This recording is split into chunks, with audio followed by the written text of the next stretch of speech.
안녕하세요. 청하수입니다. 4마의 7편 시작하겠습니다. 사상 최강의 적을 상대하게 된 공소년은 한참 고민에 빠지게 되는데 나름의 돌파구로 찾았다는 그 결과물이 웃깁니다. 어처구니 없게도 자신의 손으로 직접 천하대호구를 만들었던 손권에게 다시 도움을 청하는 것이었죠. 거리 자체가 멀기 때문에 직접적 지원 병력도 물론 원했겠지만 위나라 배후에서 손권이 찔러주면 공소년이 위험을 벗어나는데 도움이 될 수 있었겠죠. 그러나 과거 자신이 손권을 국제 대망신 시킨 일이 있는데 이렇게 다시 구원의 손길을 바란다는 것 자체가 어처구니 없고 철면피스러운 짓이 아닐 수가 없었습니다. 이 황당한 행동에는 크게 두 가지 이유가 있을 것 같은데, 첫 번째는 역시 중달의 위명이 당대 사회에서 대단했다, 드디어 끝판왕 나섰다, 굉장히 두려움에 심리적 핀치에 제대로 몰렸다, 이렇게 볼 수 있겠고, 다른 하나 이유는 좀 이따가 말씀드리겠습니다. 스스로도 말도 안 된다고 생각했을 것 같은데 당하는 손권 입장에선 더 말할 나위가 없었을 테죠. 사실 이때 공소년이 파견한 사신 본인도 과연 내가 살아 돌아올 수 있을 것인가, 어찌 나한테 이런 시련이 내리는가 라는 생각을 했겠죠. 모르긴 몰라도 중간에 다른 데로 튈까 이런 갈등도 들었을 텐데 어쩌면 그걸 막기 위해 사신 가족을 공소년이 인질로 묶어뒀거나 그랬을 수도 있고, 여튼 이제 와서 다시 또 도와달라는 공소년의 사신을 보고 손권은 너무나도 어처구니 없어 합니다. 내 살다 이런 뻔뻔한 놈은 처음 보겠다. 실제로 내 인생 60에 이런 천하의 생쥐 같은 간사한 놈에게 당하다니 라면서 극분노했던 손권이었는데, 수많은 사람을 상대했던 대정치인에게도 이 공소년은 그야말로 차원이 다른 인생 최강의 철면피였다 해도 과언은 아닐 겁니다. 찾아온 공소년의 사신을 보고 아마도 손권은 잘 왔어, 어떻게 저 세상으로 보내줄까? 라는 말부터 가장 먼저 하지 않았을까 싶은데요. 또 한편으로는 오히려 이렇게 분을 풀 수 있게 제발로 알아서 와주니 땡큐다 이랬을 수도 있죠. 여하튼 당연히 사신을 참수를 하려고 하는데 이때 갑자기 손권 신하 중 한 명인 양도라는 사람이 손권 앞을 막아서며 잠깐을 외칩니다. 그러면서 이렇게 말하는데요. 폐하, 공소년의 사신을 죽여서는 안 됩니다. 갑자기 이렇게 얘기하니까 손권이 황당해서 아니 무슨 말도 안 되는 얘기냐라고 반문을 하는데, 여기서 양도는 두려워하지 않고 이렇게 말합니다. 사신을 내쳐서는 안 됩니다. 폐하, 그런 행동은 한낱 필부의 분노를 드러내 폐왕의 계책을 버리는 것에 불과합니다. 오히려 저는 이럴 때일수록 공소년 사신을 후대해주고 날랜 병사들을 요동으로 보내는 것이 옳다고 생각합니다. 딱 듣기에는 어처구니 없는 얘기죠. 손권이 황당해서 반문합니다. 아니 그럼 그 먼 곳으로 파병을 해서 저 강력한 사마이하고 전투를 벌이라는 말이냐? 저 생쥐놈을 위해 그런 희생을 치를 필요가 뭔데? 대체 왜? 이에 양도는 답합니다. 제 얘기는 그런 말씀이 아닙니다. 우선 제 얘기를 들어보시지요. 당연히 저 역시 정말 본심으로 돕자는 것이 아닙니다. 그보단 우선 병력을 파견하되 적극적으로 개입하지 않고 추이를 보자는 것입니다. 어떤 결과가 되든 우린 나쁠 게 없습니다. 만약 공소년이 중달을 이긴다고 하면 우리 오나라와 폐하는 말리박 타국에까지 넓은 영향력과 응해를 끼치게 된 것이니 외교적으로 큰 성과가 있을 것이고, 향후 승리한 공소년을 위나라 배후에서 계속 전략적으로 활용할 수 있게 됩니다. 그리고 설사 공소년이 중달에게 패해도 괜찮습니다. 왜냐면 우리 군은 전투에서 슬그머니 빠져나와 공소년 놈의 영지를 마구 약탈하여 재물을 취해 배 타고 돌아오면 되니 손해볼 것이 전혀 없습니다. 이 얘기를 듣고 손권은 무릎을 탁 칩니다. 사실 이게 바로 뜨거운 가슴이 아닌 차가운 머리의 전략가가 취해야 할 자세죠. 손권 역시 머리가 잘 돌아가는 사람이기에 양도의 이 말이 이치에 합당하다 생각되자 곧바로 빠르게 수용을 합니다. 그리고 손권은 공소년 사신에게 참수해버리겠다고 인상 쓰던 때랑은 또 얼굴을 싹 바꿔서 이렇게 얘기합니다. 먼 길 오느라 고생하셨소. 나는 언제까지고 공손 동생과 기쁨과 슬픔, 존망을 함께 할 것이니 걱정 안 하셔도 돼요. 내 비록 공손 동생과 함께 세상을 뜬다 해도 후회할 바 없소. 이렇게 뒷계산을 감춘 채 가식적으로 웃으며 말한 손권은 이후 표정을 또 바꿔 이렇게 얘기합니다. 다만 한 가지 심히 걱정되는 것은 사마이라는 인물이요. 대저 사마이 그는 용병에 능하고 변화가 신과 같아 그가 향하는 곳은 앞을 가로막을 자가 없으니 공손 동생이 심히 걱정되오. 부디 잘 대처하시길 바라오. 손권이 중달에 대해 이렇게 극찬했다고 진서에 나와 있어요. 얼핏 도와주는 것 같으면서 동시에 상황이 변하면 언제라도 약탈범으로 변해서 공소년 영재를 마구 털어와라 이런 지시를 뒤로 내린 거니 바로 이런 두 얼굴, 야누스적인 동시양면적 노림수를 한 큐 안에다 담는 게 바로 정치술, 인생술의 요체인 것 같습니다. 손권이 나중에 고구려에 대해서도 이런 양면적인 면을 보였다는 설도 있어요. 이건 또 뒤에서 말씀드리고. 근데 이렇게 공소년이 중달과의 대승부를 위해 만리박 천하 원수에게까지 손을 뻗치고 있을 때 그럼 중달은 놀았냐? 그럴 리가 없죠. 공소년이 누군가와 손잡으로 한다면 한 수 위의 중달은 더더욱 철저한 사전 외교전을 펼치려 했겠죠. 한편으로는 이렇게까지도 생각해 볼 수 있어요. 공소년이 왜 자신이 대망신을 준 만리박 손권에게 되도 않는 원조 요청을 해야만 했나? 사실 그 멀리서 원조 와봐야 뭐 얼마나 오겠어요. 사실 원조를 구하려면 근처에서 구하는 게 상식인데 근처에 구할 사람이 없었다. 뭐 이유는 두 가지뿐이겠죠. 공손씨 가문이 하도 근처에서 깡패짓을 많이 하고 다녀 친구가 없었다. 원수 될 짓만 했었다. 개연성 있는 얘기죠. 손권한테 하는 짓만 봐도 이게 뭐 다른 사람을 완전 우습게 보고 얕은 계략으로 갖고 놀려고 하는, 꼭 보면 이런 사람들 있죠. 타인을 가볍게 보는 사람. 하나를 보면 열을 난다고 공소년이 뭐 주변 타민족 집단들에게 안 그랬겠습니까? 손권한테 하는 것처럼 뒤통수 남발했겠죠. 또 다른 원인 하나는 원정을 떠나면서 취한 중달의 사전 외교 작업이 있었을 수도 있습니다. 마치 최악의 사이였던 손권에게 다시 공소년이 손을 내민 것처럼 주변 친구들하고 공소년하고 설사 기존에 사이가 나빴다 손 치더라도 공소년이 얘의 그 뻔뻔함으로 미안해 잘 지내보자. 옛날엔 내가 잘못했어. 자 선물 보내줄게. 다 잊자. 뭐 이럴 수도 있는 거거든요. 근데 주변 가까운 동네 친구들한텐 그런 짓을 못하고 말도 안 되게 손권한테 손을 벌렸다 함은 애당초 중달이 공소년 주변부에 손을 써서 공소년이 제공할 수 있는 것보다 더 달콤한 과신을 제안해서 가장 간단한 건 공소년 처부수고 그 영지를 나눠 먹자 뭐 이런 것도 가능하죠.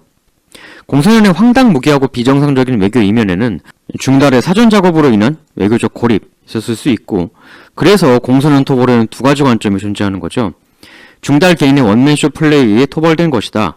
주로 정사삼국지 진서 이런 쪽 사서들 관점이고, 또 하나 관점은 중달이 핵심이 있긴 있었을 때 주변 국들과의 합작품이었다. 중달 위나라 외 다른 세력들의 기여가 상당했고 그것이 향후 동북아 역사에 일정한 영향을 끼쳤다. 라는 거죠. 이 두 가지 관점을 다 살펴볼 텐데요. 우선은 정사삼국지와 진서에 나온 대로 한번 이 토벌전을 구성해 보겠습니다. 우선 중달은 토벌에 나서기 앞서 조예에게 이런 건의를 올리는데요. 이때 당시 조예가 궁궐을 대규모 확장공사하고 있었습니다. 이에 중달이 말하길, 폐하, 옛날 주공이 나급을 건설하고 한고조의 신하 소아가 미양궁을 지었으니 오늘날 우리 폐하의 궁궐이 미비한 것은 모두 저의 책임입니다.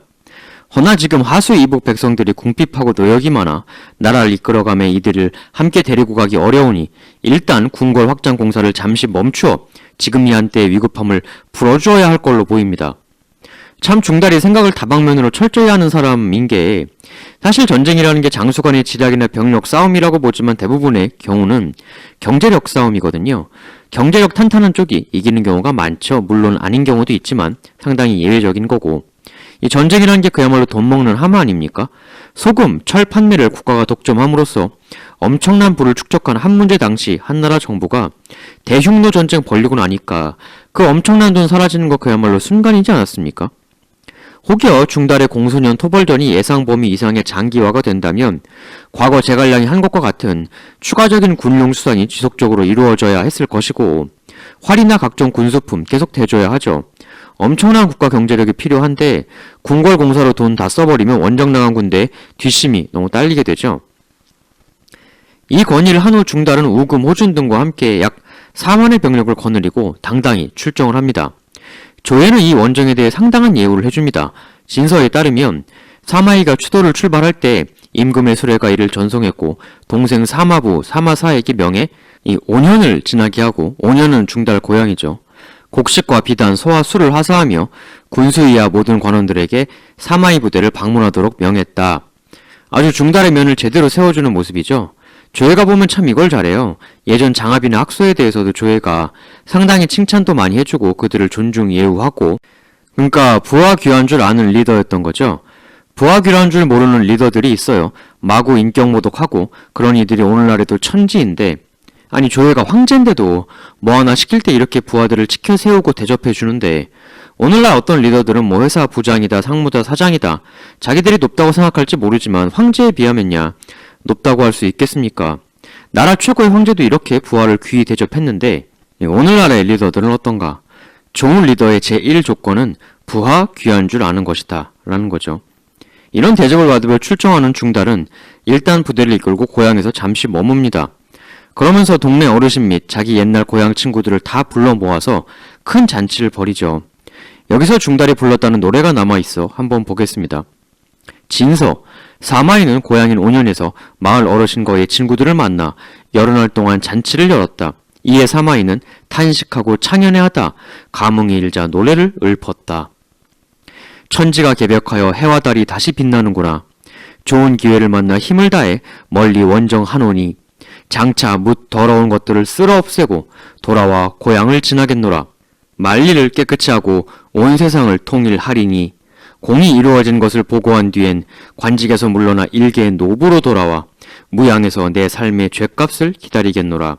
중달도 살면서 내부적으로는 정적 숙청, 외부적으로는 명장으로서 숱한 적군을 격파했는데 사실 그런 걸 하나하나들이 다 엇보이죠.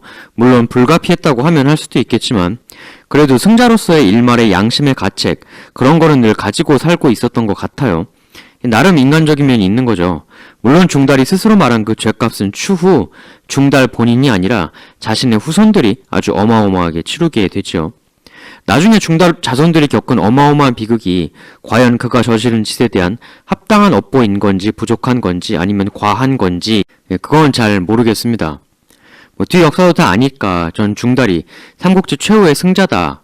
삼국지 딱 그 기간만 보면 마지막 승자인 건 맞는데 이 승리를 과연 승리라고 할 수 있는 건가? 자손들을 보면 그런 생각도 들거든요. 세옹지마, 승리인 줄 알았는데 세월이 흐르니 처참한 패배가 되고 패배인 줄 알았는데 시간이 지나니 큰 승리가 되고 이런 일이 우리 삶에서도 너무나 많죠. 그러니까 우리는 어떤 악인이 잘 먹고 잘 산다, 편하게 세상 뜬다 이러면 아 참 불공평하다 이렇게 느낄 수 있는데 그 업보라는 게 자기 때에 올 수도 있고 아니면 자기 자손 때에서 올 수도 있는 거거든요. 어떤 사안을 너무 짧은 시간대 기준으로만 판단해서는 안 될 것 같습니다. 특히 중달의 이 죗값을 기다리겠노라 라는 노래가 나중에 본인이 요동에 가서 하는 일을 생각해보면 또 상당히 의미심장하기도 해요. 뒤에서 말씀드리겠지만 중달이 거기 가서 엄청난 짓을 저지르거든요. 떠나기 전부터 미리 작심을 했었다 이렇게 볼 수도 있을 것 같습니다. 이후 이제 중달이 본격 토벌이 나서는데 정사 공소년 전에 보면 이때 공소년 쪽에서 뭔가 괴이한 징조들이 나타나기 시작했다고 해요. 정사 공소년 전 이전에 공소년 집에 괴이한 일이 수차례 발생했다. 웬 개가 두건을 쓰고 붉은 옷을 입고 지붕 위에 있는 해괴한 일이 있었는가 하면 양평 북쪽 시장에서 날고기를 팔았는데 큰 것은 길이와 둘레가 각기 몇 척이었고 머리, 눈, 입술만 있고 발과 손은 없었지만 움직이는 모습이었다. 점괘는 이에 대해 이렇게 말했다. 형체는 있으나 완전하지 않고 몸은 있으나 소리가 없다는 것은 나라가 멸망할 징조이다. 결국 중달은 요동으로 가게 되고 그 문턱에 그 유명한 강 요수 앞에서 중달을 영격하러 나온 다수의 공소년 군대와 마주하게 됩니다. 근데 이때 공소년 부대의 규모가 진서나 정사, 삼국지 모두 수만 명이 되었다라고 돼 있어요. 그 양으로만 보면 결코 중달 부대에 비해 적었던 것 같지는 않습니다. 당시 공소년군의 요수 방어 라인은 우선 정사, 삼국지에 보면 20리 이상의 참호를 팠다 이렇게 묘사되어 있고 진서에는 견벽한 채 수비하며 남북으로 6, 70리에 걸쳐 사마이군에 맞섰다라고 되어 있습니다. 이 견벽이라는 건 이제 목책 같은 장애물을 잔뜩 만드는 식의 바리케이트 방어 라인을 구축했다는 거죠. 그럼 사마이는 이걸 어떻게 돌파했냐? 먼저 정사삼국지를 보면 사마이군이 도착한 후 공소년은 휘하 장수 비연에게 명령하여 맞아 싸우도록 했다. 사마이는 장군 호준 등을 보내 그를 처부수게 했다. 그러니까 각각의 휘하 장수 비연과 호준이 1차 교전을 했다는 거죠. 근데 이것보다 이후 움직임이 중요한데 이 요수 방어 라인이 나름 공소년 군의 핵심 마지노선이었을 거거든요. 공소년이 손권한테 말도 안 되는 구원 요청했던 것처럼 최강 중달 온다는 거 몰랐던 것도 아니고 손권이 특별히 중달을 콕 집어 그 사람 무서운 사람이야 철저히 대비해야 해 이렇게 편지까지 보냈으니 그 중달을 막을 회심의 라인이 바로 이 요수 마지노선이었던 거잖아요. 엄청나게 심혈을 기울여 구축한 라인이었을 텐데 이게 어이없는 게 너무 허망하게 뚫리거든요. 어떻게 뚫리는지 두 사설을 한번 보시죠. 정사 삼국지. 사마이는 군대에 명령을 내려 주위에 참호를 파도록 하고 군대를 인솔하여 동남쪽으로 달려가더니 동북쪽으로 방향을 돌려 매우 신속하게 양평으로 달려갔다. 그러니까 중간에 한번 페이크를 했다는 거죠. 이 진서도 거의 비슷해요. 사마이가 대군을 집결해 많은 깃발을 펼쳐 공소년군 남쪽으로 출군하자 공소년군이 정예병을 몰고 그쪽으로 향해 맞이하러 나왔다. 근데 이제 공소년군이 남쪽으로 이동하자 배를 띄워 사마이군은 몰래 강을 건너 그들의 북쪽으로 출격하였고 적의 둔영과 가까워지자 배를 가라앉히고 다리를 불태운 뒤 유숙가에서 길게 포위하고는 공소년군을 내버려두고 양평으로 달려갔다. 그러니까 이 내용들을 하면 이 방어 라인 있지 않습니까? 뭐 참호든 목책이든 이걸 정면으로 들이받을 수는 없으니까 그럼 남쪽으로 피하거나 북쪽으로 피하거나 둘 중 하나일 거잖아요. 처음엔 이 남쪽으로 이걸 피해 가려고 한다. 그런 티를 확 냈다는 거죠. 근데 진서에 따르면 수많은 깃발들을 속임수 용도로 써서 눈속임을 하여 공소년군이 남쪽이다 하고 쏠렸을 때 미리 준비해 놓은 배를 띄워서 순식간에 달려 북쪽으로 통과해 버렸다는 거죠. 사실 관구검도 이 요수 방어 라인을 돌파하지 못해서 패퇴했던 거거든요. 물론 그때는 장마 때문이었다라는 기록이 있습니다만 뭐 이걸 액면 그대로 받아들이면 과거 중달이 맹달을 격파했을 때와 같은 초고속 기동 전술 그게 다시 한번 유감없이 발휘된 거죠. 이 말대로라면. 다만 여기서 한 가지 우리가 알아야 할 부분은 이러한 기록이 절대 불변의 진실이기만 할 것인가. 왜냐면 당시 이런 기록이 원정을 다 끝내고 돌아온 사마이 부대 사람들에 의해 기록이 되었을 거거든요. 물론 사마이 본인 포함하여.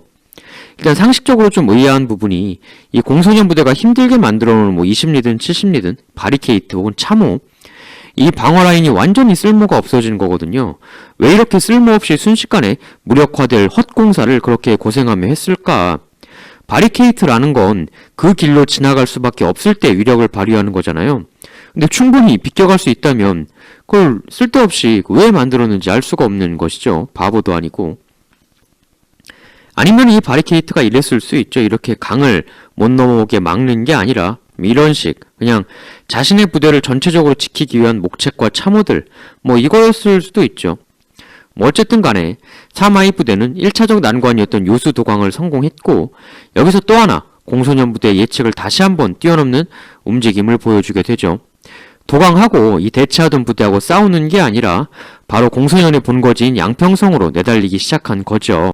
이 정사삼국지에 따르면 이때 공소년 부장 비연 등이 화들짝 놀라 자기네도 양평으로 내달리기 시작했다라고 돼 있어요. 그러니까 비연은 양평이 무방비 상태로 있음을 걱정하고 밤중에 도주하였다. 이렇게 기록되어 있는 거거든요. 여기서 또 좀 의아한 부분은 군사 전술에 대해 조금이라도 생각이 있는 사람이면 여기 본거지 성이 있어요. 성 외부로 요격병력을 멀리 보내면 이거를 무시하고 샥 본거지 뒤통수 치기 이건 아주 쉽게 생각할 수 있는 전술이잖아요.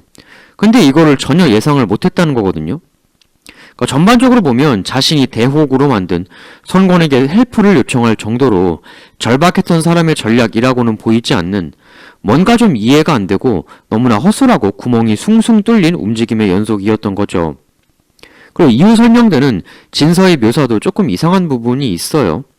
물을 건너고 난 이후에 이렇게 묘사를 하는데 도강하고 나서 적 두 녀과 서로 가까워지자 배를 가라앉히고 다리를 불태운 뒤 강가에서 길게 포위하고는 적을 내버려두고 양평으로 내달렸다. 이렇게 나오거든요. 포위를 했다. 정사삼국지는 그냥 도강하자마자 양평으로 달렸다고 하는데 포위를 하고 나서 달렸다고 나와요. 여기서는. 근데 이렇게 되면 사마이 부대에는 병력을 둘로 나누어 일부는 여기를 포위하고 또 일부는 양평을 쳤다는 거니까 이 요격 나왔던 부대가 병력을 나눠서도 둘로 나눠서도 포위를 할 수 있을 정도로 수가 요 부대가 공소년 휘하 부대가 적었다라는 얘기가 되는 거거든요. 이렇게 되면 나름 필사적으로 1차 저지선이 되어야 했던 그 요수 방어 라인이 왜 그렇게 허망하게 뚫렸는지도 애초에 병력 자체가 도강 방어를 완전히 할 수 없을 정도로 좀 부족했다라는 식으로 이해해 볼 수도 있는데, 근데 더 이상한 부분은 진수상북제 이런 또 기술인데요. 이 사마 일군이 이렇게 동남쪽으로 가다가 페이크를 해서 동북쪽으로 틀어서 매우 신속하게 양평으로 달려갔다 이렇게 돼 있고, 근데 그 다음 기술이 이렇게 나와요. 이에 비연등은 양평이 무방비 상태로 있음을 걱정하고 밤중에 도주하였다 이렇게 돼 있거든요. 근데 이렇게 그 무방비라 함은 지금 여기 본거지 양평 본성이 텅텅 비어 있다는 말이지 않습니까? 근데 왜 이렇게 텅텅 비어 있어야 하죠? 여기에 따르면 이 요수로 연경 나온 부대가 공선연의 거의 전 병력이라는 얘기밖에 안 되는 거거든요. 뭐 그렇으니까 텅텅 비어 있겠죠. 그렇다면 이게 사실상 본대란 얘긴데, 그럼 진서이 포위도 하고 일로 달리기도 했다 이 얘기하고도 조금 매칭이 잘 안 되거든요. 거의 전병력 본대라면 그렇게 양이 적을 리가 없을 텐데, 이렇게 사마이가 병력을 나누고도 포위도 하고 우회 강습도 동시에 다 할 정도였다? 좀 이상하죠. 그리고 또 하나, 보통 본대는 최고 리더가 직접 이끌잖아요, 대개. 근데 여기서는 거의 전병력을 부하 장수에게 맡겼다는 얘기가 되는 거거든요. 이게 좀 갸웃한 부분인 게, 핵심 본대 대다수를 부하한테 줘버리면 이 부하 장수가 중단한테 홀랑 항복해 붙어버리면 어떡해요. 물론 이건 역으로 이렇게 생각해 볼 수도 있죠. 본거지를 부하한테 맡기고 자기가 본대를 이끌고 출정한다라고 하면 일단은 병력이 핵심이니까. 다만 이 경우에도 성에 남은 부하가 또 배신을 때릴 수 있다는 불안은 있죠, 물론.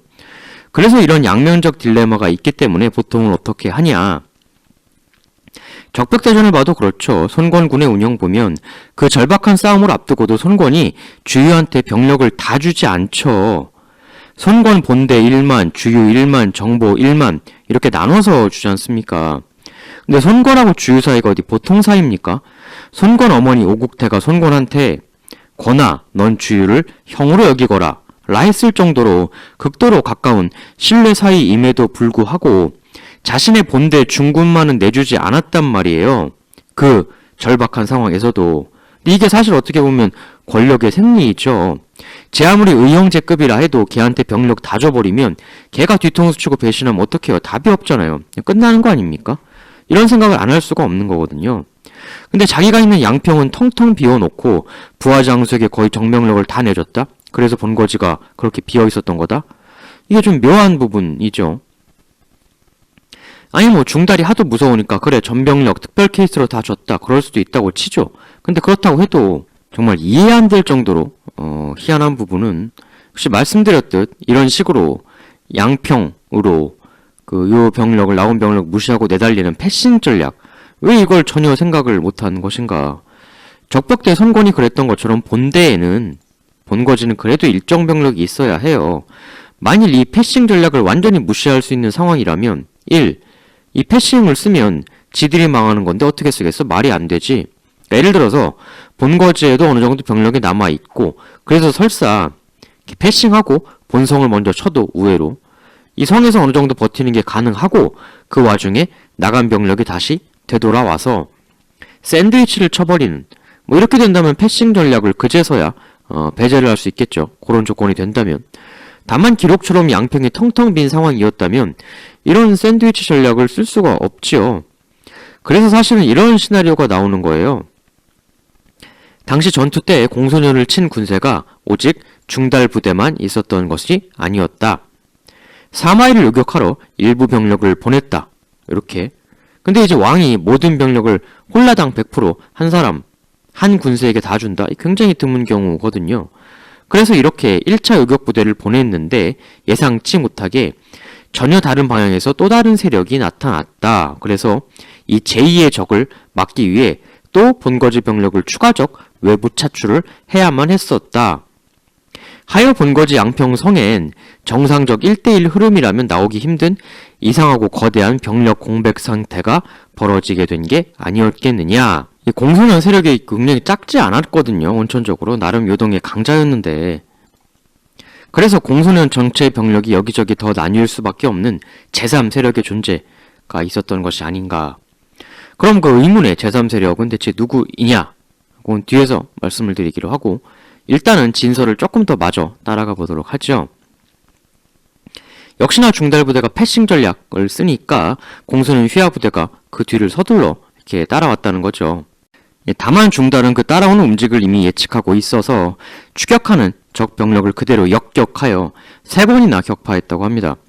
그리고 나서 위풍당당히 양평성을 전면 포위하게 되죠. 근데 문제가 여기서 이제 또 지난 관고검 때처럼 홍수가 나요. 홍수로 공략이 어려워지자 중달군 내부에서도 상당히 동요가 일어났는데요. 그때 큰 비가 내려 홍수가 나 물이 평지에서도 수척에 이르자 3군이 두려워하며 둔영을 옮기고자 했다. 이렇게 나와요. 근데 이때 중달은 강력하게 명령합니다. 허나이 때 사마이가 군중에 영을 내려 감히 둔영을 옮기자고 말하는 자가 있으면 참수한다고 선포했다. 도독 영사 장정이 영을 위반하자 그를 참수했고 이에 군중이 안정되었다. 그러니까 물난리에도 침수의 위험 등을 무릅쓰고 진을 빼지 않고 그 자리에서 강력하게 버텼다는 거죠. 그 와중에 장수도 참하고 그야말로 의지를 보인 건데 요즘 말로 하면 비 오든 말든 어떻게든 버틴다. 전형적인 존버죠. 근데 진서에 따르면 이 홍수 덕분에 공소년군이 상당히 마음을 놓았던 것 같아요. 이에 공소년군은 불어난 물을 믿고 중달군이 앞에 있음에도 태연히 나무를 하고 방목했다라고 되어 있습니다. 그러니까 중달 부장들은 열받죠. 뻔히 우리가 앞에 있는데 룰루랄라 여유있게 할 거다 하니까. 하여 중달 부장들은 당장 저 알짱거리는 무리들을 치자고 하지만 중달은 허락하지 않고 그냥 버티고 기다리기만 하자라고 합니다. 이에 진규란 인물이 중달에게 이렇게 이야기를 하는데요. 사마공, 예전 공께선 상용 맹달리를 공격할 때 8방향으로 밤낮을 가리지 않고 맹격을 퍼부어 불과 며칠 만에 그 견고한 성을 함락하고 그를 참수할 수 있었습니다. 헌데 지금은 이 먼 곳으로 원정 와서 너무나도 편안하고 느릿한 전술만을 펴시니 저는 너무나 당혹스럽습니다. 이렇게 말을 하는데 이에 중달은 답을 해줍니다. 당시 맹달의 경우는 그의 군사가 적어 그 식량이 1년을 지탱할 수 있었으나 우리의 병사들은 맹달군보다 4배에 달해 한 달을 버틸 수 없었소. 비율상 4대 1이니 적의 2배수를 잃더라도 오히려 맹달군을 능가할 수 있었던 거요. 그리하여 당시 나는 사상자 숫자를 그리 개의치 않았던 것이외다. 허나 지금은 적 군사가 우리보다 많아 적은 굶주리고 우리는 배부르며 큰 홍수가 이와 같은데 비록 급히 서두른다 한들 무엇을 할 수 있겠소? 아까 정사삼국지에서는 양평이 비어있다라고 나왔는데 여기선 또 병력이 많다 그래요. 서로 다른 건데 이 차이는 또 뒤에서 말씀을 나눠보죠. 여튼 계속 말을 이어갑니다. 중달, 도읍을 출발한 이래 나는 적이 반격하는 것을 우려하진 않았으나 적이 달아나는 것은 매우 걱정했소. 적의 군량이 거의 소진되었고 포위망이 아직 완성되지 않았는데 지금 섣불리 그들의 우마를 약탈하고 넬나무 캐는 것을 노략질한다면 이는 일부러 그들을 내몰아 달아나게 만드는 것일 뿐이요. 무릇 병의 운용은 속임수가 핵심이요.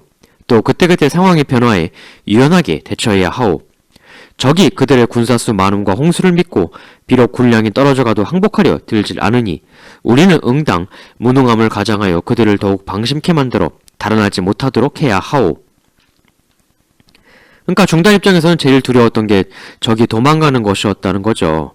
일단 양평의 그 근거지, 그 물자, 돈 이런 거 다 들고 더 멀리 북쪽, 동쪽 등으로 튀고 그 후에 다시 제기를 도모하는 뭐 이런 패턴을 제일 두려워했다는 건데 왜냐면 이런 장거리 원정은 쉽게 자주 할 수 있는 게 아니니까 특히 위나라 최고 장수인 자기는 아직 촉 5도 완전히 병탄된 게 아닌데 이번에 끝장을 못 내고 흐지부지 돼버리면 난감하다라는 거죠. 그러니까 어떻게든 이번 판에 끝장을 보려고 일부러 약해 보이는 척하는 고도의 심리전을 펼치기도 했다는 겁니다. 근데 여기서 중달이 악천 후에도 존버하고 있지만 객관적으로 봤을 때 공격 측이 상당히 난감해 보였던 상황이었긴 했죠. 그래서 이 조정에서도 이 소식을 듣고 우려의 목소리가 생겨나기 시작합니다. 신하들이 조회에게 폐야, 지금 사마이 부대가 홍수를 만나 이러지도 저러지도 못하고 주저만 하고 있다고 합니다. 저걸 저대로 그냥 내버려뒀다가 악천후 속에 폐에 엄청난 병사를 잃는 대참사가 발생할 수도 있습니다. 차라리 명을 내리셔서 사마이를 되돌아오도록 하는 게 옳을 줄 아뢰오. 이런 건의를 하는데 여기에 조회는 이렇게 답합니다. 그러지 않겠소. 사마공은 위기에 처해도 그 변화를 제어할 수 있는 사람이오. 오래지 않아 공소년을 붙잡아 올 것이니 난 그를 믿소. 결국 큰 홍수 속에서 분명히 중달 부대도 인명피해나 여러가지 엄청 힘든 일이 있었을 거예요. 그럼에도 이번 판에 무조건 끝장을 봐야 한다. 장수를 베면서 강력히 버틴 중달에게 하늘도 웃어줬는지 드디어 비가 그칩니다. 나약함을 가장하던 중달은 드디어 벼르던 이빨을 드러내는데요. 정사 공소년 전 비가 그치자 사마이는 흑산을 쌓고 누대를 만들어 그 위에서 연발식 화살을 성 안으로 마구 쏘았다. 진서 얼마 뒤 비가 그치자 마침내 포위망이 완성되었다. 사마이 군은 토산을 일으키고 땅굴을 파며 방패, 전차, 사다리, 충차를 쓰며 화살과 돌을 비오듯 쏘아부으며 밤낮으로 공격을 가했다. 웅크리고 있다가 때가 오니까 맹달을 잡을 때 보였던 예의 그 폭발력 있는 공격을 마구 퍼붓기 시작한 거죠. 비실비실해 보이던 중달군이 갑자기 호랑이처럼 맹렬히 나오자 공소년군은 도저히 대처를 못하게 되는데요. 정사 공소년전, 이에 공소년은 급박해졌다. 게다가 성 안에는 양식이 다 떨어져 사람이 사람을 잡아먹을 지경에 이르렀으며 죽은 자가 매우 많았고 공소년의 부장, 양조 등은 중달에게 투항을 했다. 그러니까 이 당시 상황을 보면 중달군은 넉넉한 식량 상황을 바탕으로 공성 준비하면서 체력도 어느 정도 비축했고 그 축적된 힘을 한꺼번에 확 폭발시켰는데 반면 공소년군은 밥도 제대로 못 먹고 힘 다 빠진 걸 넘어서 동료 병사들끼리 서로 배고파 잡아먹는 지경까지 이르게 되었다라는 거죠. 서로를 잡아먹을 정도면 이건 뭐 군대가 아니라 이미 아수라장이죠. 근데 여기서 한 가지 또 조금 흥미로운 부분은 일반적인 경우 예전 제갈량 북벌 때도 그랬지만 보통은 멀리서 원정온 군세가 군량이 먼저 떨어지는 게 일반적이거든요.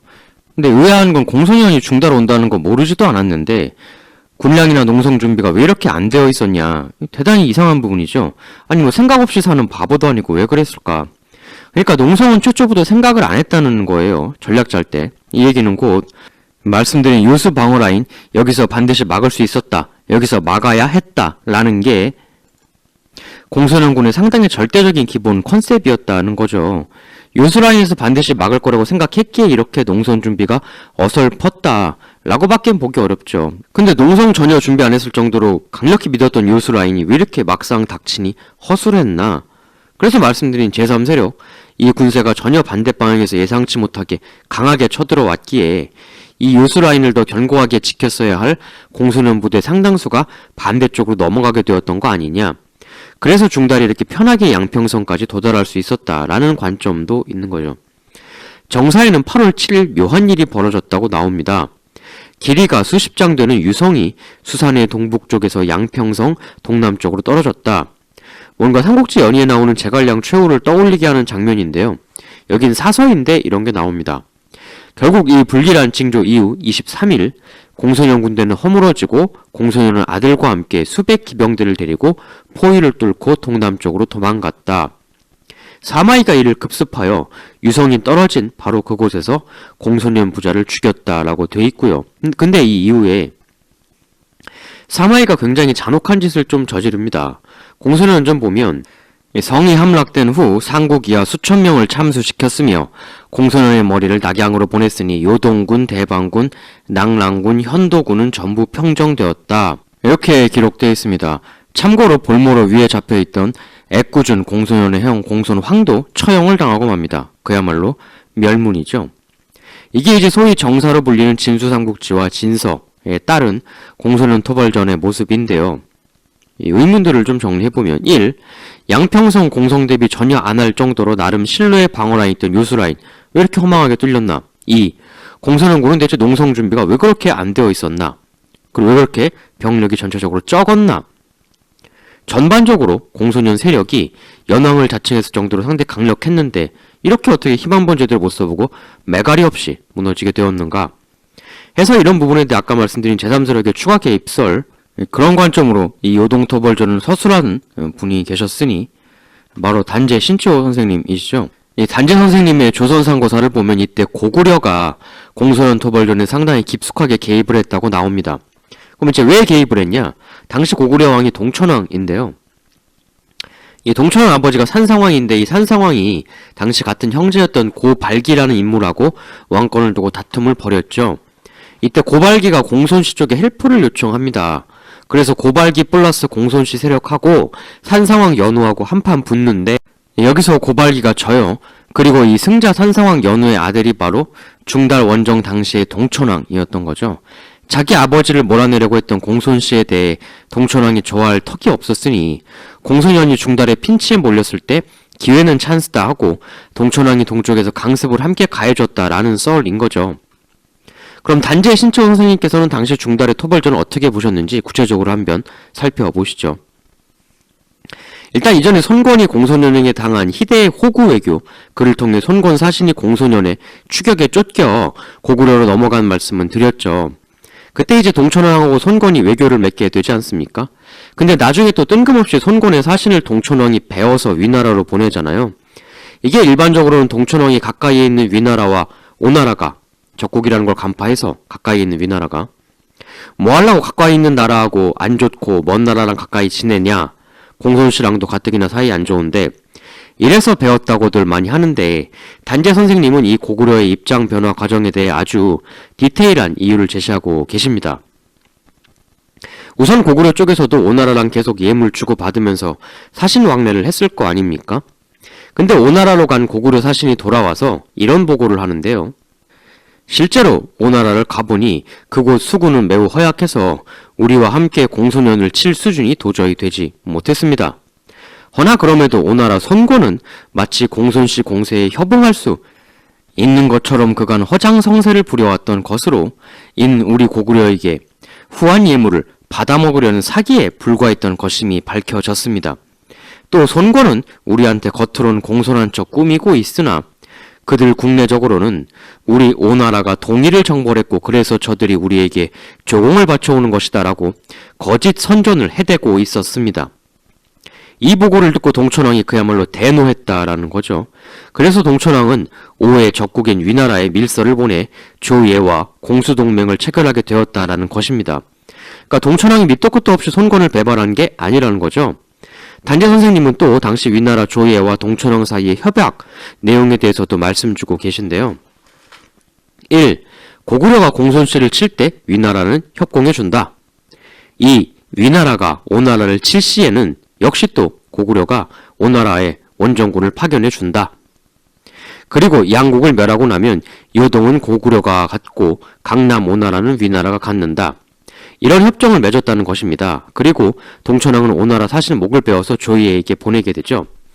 그리고 위나라와 고구려는 함께 공소년을 협격하기 시작하는데요.